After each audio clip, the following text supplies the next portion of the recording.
So the American Medical Association, which I had kind of always maybe naively assumed was full of doctors who act benevolently by default, sold certain physician data to pharmaceutical companies that allowed those companies to match physicians to their prescribing data collected by pharmacies. And one of those pharmacy companies, one of those pharma companies, sorry, is, a company you might recognize, Purdue Pharma, which produced OxyContin, was officially charged in court for sowing the seeds of the opioid crisis through, among many other means, encouraging doctors to overprescribe. But the point here is that by triangulating data in this way, they were able to identify these so-called soft targets of high prescribers of pain meds, and therefore prey on patients through their doctors. So this is just to say that all types of medical data, including prescriptions, seemingly innocuous, are powerful, even if it's not directly linked to the patient. It's indirectly through your doctor. So, and as we've seen with the opioid crisis, this can be, even deadly if put in the wrong hands. So, but interestingly enough, it wasn't this data triangulation and exploitation that was ultimately considered to be illegal. In fact, the Supreme Court ruled in another high-profile case in Vermont that it's unconstitutional to prohibit the sale, disclosure, or use of records that reveal the prescribing practices of individual doctors, because such a prohibition violates the First Amendment right to free speech. So the short version of this story is that our current laws and our regulations, including HIPAA protections and FTC regulations, they don't support patient privacy in ways that would limit big corporations and other entities from accessing, using, and sometimes exploiting sensitive health information in ways that aren't directly intended to benefit patients. And of course, that's what I'm interested in, being a bioethicist, right? And as bioethicists, legal scholars, and specialists in patient-centered health information systems, we saw this as an ethical problem worth addressing.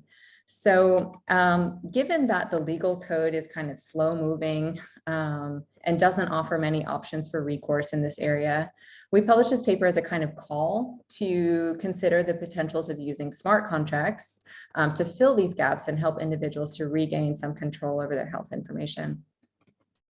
And we considered the so-called craze surrounding NFTs this past year, enthusiasm about NFTs, let's say, to offer some kind of momentum to help draw attention to this idea. But also we recognize the need to separate serious scientific inquiry into the potentials of NFTs from all the hype that surrounds it, of course.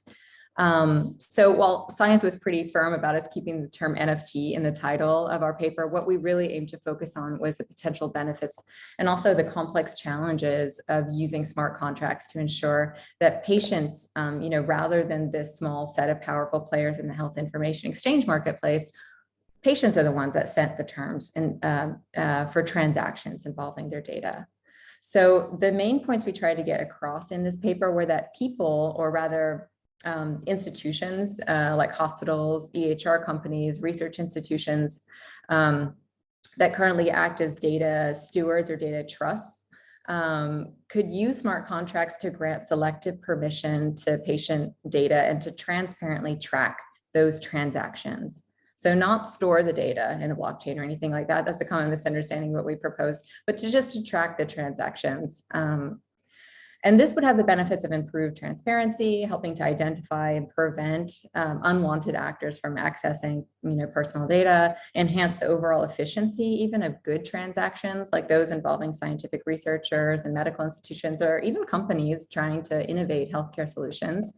And then the data requesters could benefit from easy verification of the authenticity and provenance of the health data and a more kind of streamlined, transparent procurement procedure.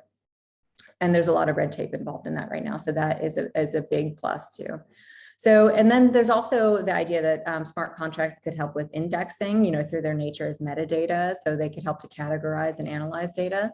And then from an ethical perspective, maybe most importantly, smart contracts could be used to help patients consent in advance, or prosent, a term from Sebastian Mann and Savulescu.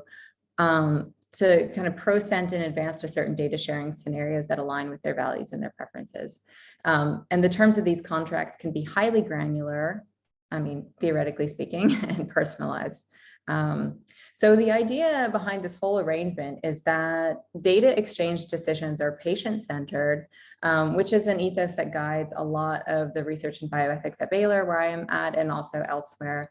But the thing about this ethos is that it's not, it's just only one part of a much larger set of moving pieces that together make up a pretty complex world of health information exchange, and integrating patient-centered smart contracts is kind of just a pipe dream if you don't have the supportive integrated social, legal, and technological infrastructure and ecosystem to support it, including buy-in from the major players that keep the marketplace turning around.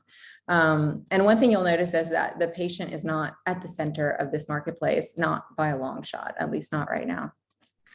So what do we need to do to bring patient interest more to the center? One of the things I look at in my work, especially as it relates to building ethics into AI and machine learning systems for healthcare and decision support, clinical decision support, is how to embed human values directly into the computational parameters of a given system. So in our work around personalized risk calculators, we look at what patients want to know, like what's meaningful to them, what physicians think they need to know. And then we try to build this information and these values into the systems in terms of metrics and parameters. And then how its inputs, how its outputs are communicated to patients. So you might recognize this kind of value sensitive design approach from the fields of robotics. And like I said, AI more recently, and this is Batya Freeman who pioneered this idea. And in some ways you could argue that value sensitive design is already embedded into the kind of decentralized, democratized ethos that motivates blockchain technology and smart contracts in Web3, which is what draws a lot of people to it. But when we're talking about designing not just a technology, but a technology and a social, a technology and a technological and social ecosystem, we have to think about how we build the value of patient privacy, not only into the design features and the specific terms of smart contracts, but how we want to position them within this larger system itself. So how do you do that? That is the question. So one of the things that you need to do, at least, from my thinking about this, is you need to satisfy not just patient goals and values, but everyone else's as well. And because nobody, especially not the powerful players that I mentioned before, nobody's going to relinquish control over a system that generates the kind of profits that we're talking about here. So smart contracts have to allow everyone to get a piece of the pie. Otherwise, they're just never going to get off the ground, at least not in the health information ecosystem. So you can't, for example, just give patients sole ownership over their data, because data ownership in healthcare is way more complicated than that. And that's something we talk about in our paper. So instead, attaching a smart contract to a patient's PHI, personal health information, has to result from a larger consensus among multiple stakeholders. Not only the data subjects, the patients, which I think is what Web3 focuses on. A lot of the companies focusing on NFTs for healthcare are focused on the patients, but the people who generate your medical data, like doctors, hospitals, even device and pharmaceutical companies, people involved in creating the kind of sophisticated technologies that are being used to collect those data in the first place. And then those people who store your data, those entities that store your data. So hospitals, biobanks, electronic health record companies, all of these people are going to want a piece of the pie and arguably have some stake in this, right? So getting buy-in from all these stakeholders means that you have to set up smart contracts in a way that's mutually beneficial for all these parties involved. And you have to kind of divorce the idea of smart contracts as designating ownership in the traditional sense of the word. Just because they can limit access on a computational level doesn't mean that smart contracts reflect underlying laws or understandings of who owns what. So, and trying to find some common ground across, these diverse stakeholders while maintaining an emphasis on patient rights and privacy is a real challenge. So this is one of the things that I focus on from an ethical and social science perspective, and what Helena Hapio called the kind of human side of smart contracts. So the idea is that to create this kind of frictionless system, where nobody's too upset about it, you need not just technologists and coders and systems designers, but also people from disciplines like medical anthropology. I'm biased, of course, but other social sciences as well. You need ethicists, you need legal scholars, maybe even cognitive and decision scientists who can help predict how people are going to react to democratizing control over health data in this way, because maybe it's not going to be as peachy as we like to think it's going to be. Because, for example, there's already a ton of research on patient consent that shows patients don't really know what to do with this power once you give it to them. And if we look at how patients respond to new consent models that emerge alongside biobanks and the emergence of big data, approaches like broad and dynamic consent, where people can kind of selectively update their consent preferences over time through apps and stuff like you see here. It turns out that these kinds of consent models can put burden on individuals who really don't have the expertise or knowledge or time to make informed decisions about who they want to share their data with.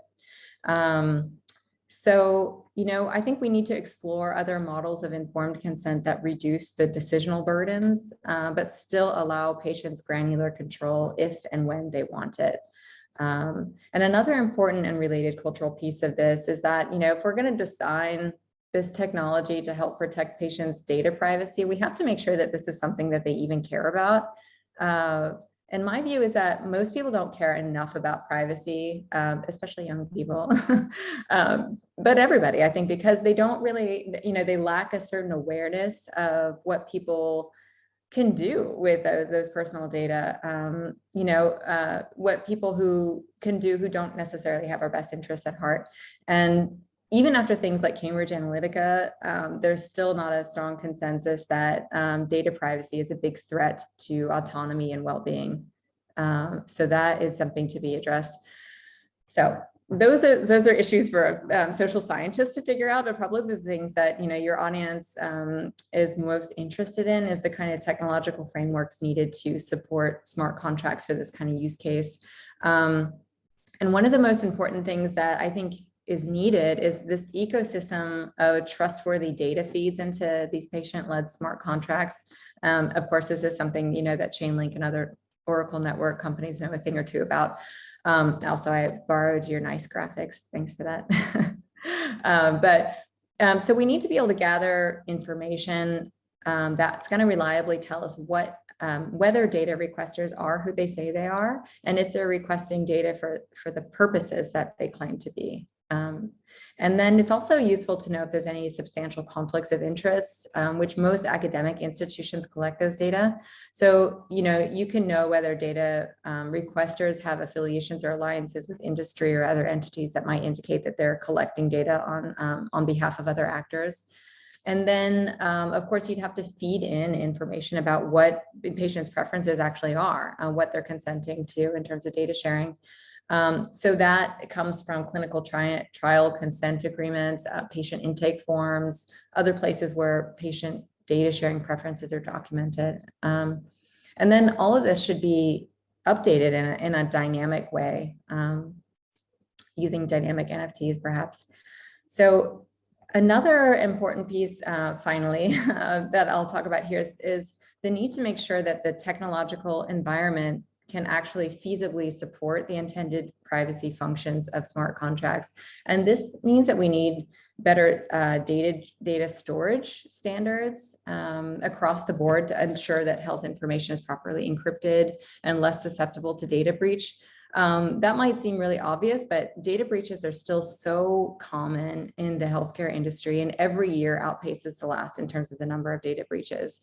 And contrary to what some people may think about smart contracts, linking smart contracts to insecurely stored data is not going to make those data more secure. I know I'm speaking to the choir here, you guys know this, but a lot of people don't know that.